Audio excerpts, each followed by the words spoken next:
Ce dimanche, les grands électeurs de Lyon devront désigner un nouveau sénateur pour succéder au parlementaire républicain démissionnaire Henri de Reincourt. 5 candidats sont en lice, 4 sur l'échiquier de droite, un seul à gauche. Le point sur les enjeux avec Hélène Lecomte et Basis Djaouti. Si la droite a un boulevard, il y a pourtant comme un embouteillage. 3 candidats de la droite traditionnelle pour un seul siège, ça fait beaucoup, mais chacun a ses raisons d'y croire. Sur la route du Palais du Luxembourg, il y a Aurélie Berger, symbole de la continuité. Je me présente à vous aujourd'hui parce que je suis dans cette orientation-là de travailler ensemble. Adoubée par les Républicains, elle était aussi la suppléante de l'ex-sénateur de Reincourt, parti pour cause de cumul de mandats. Je suis quelqu'un droite et de droite. Ça ne m'empêche pas d'être 100% humaine. Arrivé dans la course sur les chapeaux de roue, l'outsider Mafouda Omar, plutôt proche de la mouvance En Marche, il reste officiellement d'hiver droite et connaît bien ses électeurs les maires. Il en est même le président dans Lyon.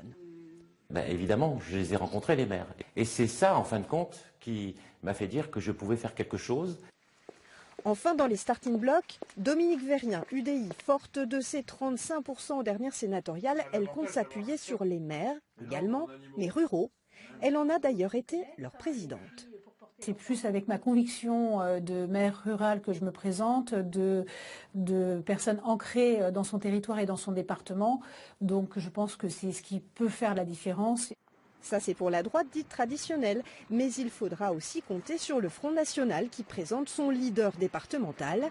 Julien Audoul rêve de faire la course en tête dans un département qui a fortement voté pour Marine Le Pen à la dernière présidentielle.